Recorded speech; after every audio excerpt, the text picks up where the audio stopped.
भोपाल, झीलों का शहर, मध्य प्रदेश का एक गहना पहाड़ियों और झिलमिलाते पानी के बीच बसा हुआ। हवा जो कभी साफ और खुशबूदार थी, चमेली और गेंदे की खुशबू से महकती थी। जिंदगी यहां धीमी गति से चलती थी। परिवार भीड़ वाले बाजारों में इकट्ठा होते थे, कहानियां और हंसी साझा करते थे। बच्चे धूल भरी गलियों में क्रिकेट खेलते थे। अपने समृद्ध इतिहास और जीवंत संस्कृति के साथ शहर एक शांतिपूर्ण भविष्य का वादा करता था। भोपाल सपनों का शहर था। भोपाल के लोगों को क्या पता था कि यह शांति जल्द ही टूटने वाली है। एक खामोश खतरा मंडरा रहा था। नौकरियों और समृद्धि का वादा करने वाली एक बहुराष्ट्रीय कंपनी का आगमन।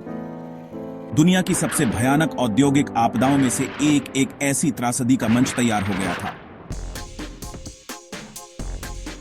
1960 के दशक की शुरुआत में भोपाल में यूनियन कार्बाइड के आगमन को लेकर आशावाद का माहौल था। अमेरिकी केमिकल की दिग्गज कंपनी ने आर्थिक विकास और रोजगार के अवसरों का वादा किया था। एक कारखाना बनाया गया जो आधुनिकता और औद्योगिक प्रगति का प्रतीक था।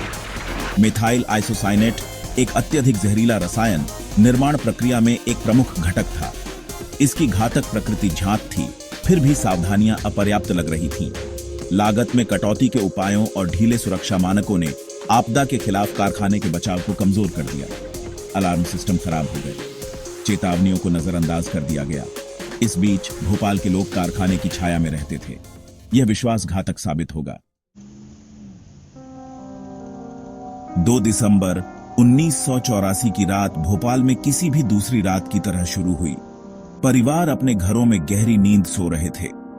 चांदनी की हल्की रोशनी में नहाई सड़कें शांत थीं, लेकिन यूनियन कार्बाइड फैक्ट्री के भीतर घटनाओं की एक श्रृंखला पहले से ही चल रही थी।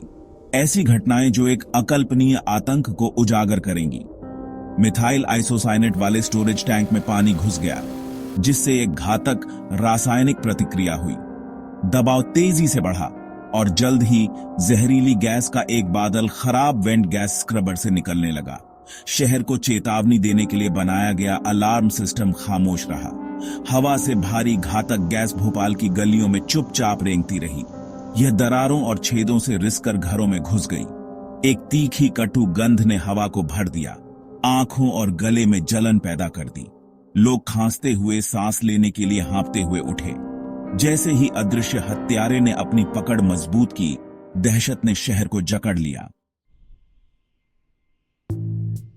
जैसे ही जहरीला बादल फैला, भोपाल में अफरा तफरी मच गई। हजारों लोग गैस से अंधे होकर और हवा के लिए बेताब होकर सड़कों पर लड़खड़ाते रहे।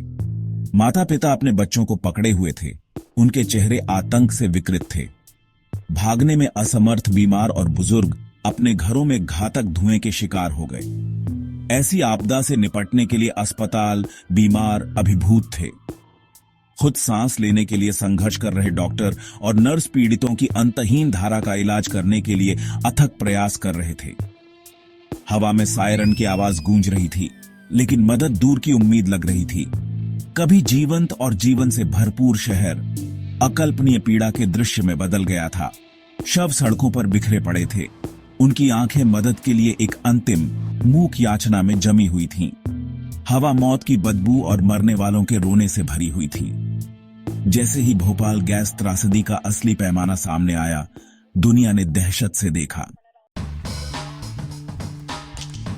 रिसाव के बाद आधिकारिक मरने वालों की संख्या चौंका देने वाली 3788 थी। हालांकि पीड़ितों की सही संख्या अज्ञात है।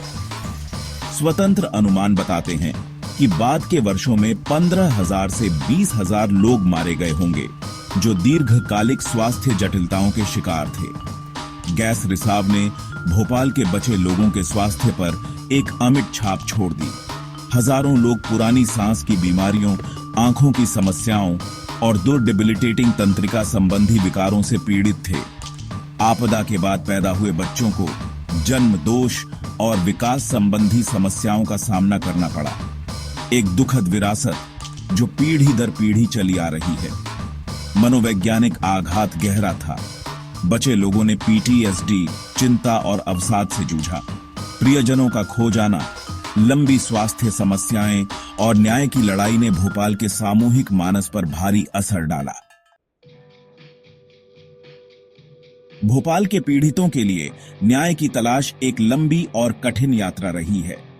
उत्तरजीवी और उनके परिवारों ने जवाबदेही, मुआवजे और पर्याप्त चिकित्सा देखभाल के लिए अथक संघर्ष किया है। शुरुआती इनकार और दोष को स्थानांतरित करने के प्रयासों के बाद यूनियन कार्बाइड अंततः 1989 में $470 मिलियन के निपटारे के लिए सहमत हुआ। आपदा के पैमाने की तुलना में मामूली मानी जाने वाली इस राशि ने पीड़ितों को न्यूनतम मुआवजा प्रदान किया। न्याय की लड़ाई आपदा में उनकी भूमिका के लिए व्यक्तियों को जवाबदेह ठहराने तक फैली हुई है। उस समय यूनियन कार्बाइड के सीईओ वॉरेन एंडरसन ने भारतीय अदालतों से बचा लिया और 2014 में बिना मुकदमे का सामना किए ही मृत्यु हो गई। जिम्मेदार लोगों के प्रत्यर्पण और मुकदमे की मांग आज भी जारी है। भोपाल गैस त्रासदी कॉरपोरेट लापरवाही के विनाशकारी परिणामों और अनियंत्रित औद्योगिकरण की मानवीय लागत की एक कठोर याद दिलाती है। इसने विकासशील देशों की कमजोरियों को उजागर किया, जिन्हें अक्सर उनके ढीले पर्यावरणीय नियमों और सस्ते श्रम के लिए लक्षित किया जाता है। आपदा ने कॉरपोरेट जवाबदेही के महत्व और ऐसी त्रासदियों को दोबारा होने से रोकने के लिए सख्त सुरक्षा नियमों की आवश्यकता पर भी प्रकाश डाला। भोपाल में न्याय की लड़ाई दुनिया भर में पर्यावरणीय अन्याय के खिलाफ लड़ रहे कार्यकर्ताओं और समुदायों को प्रेरित करती रहती है। भोपाल की विरासत लचीलापन, साहस और न्याय की अटूट खोज में से एक है। बचे लोगों ने अपनी अकल्पनीय पीड़ा के बावजूद मान्यता, मुआवजे और उस भयालु रात की छाया से मुक्त भविष्य के लिए अपनी लड़ाई में उल्लेखनीय ताकत दिखाई है।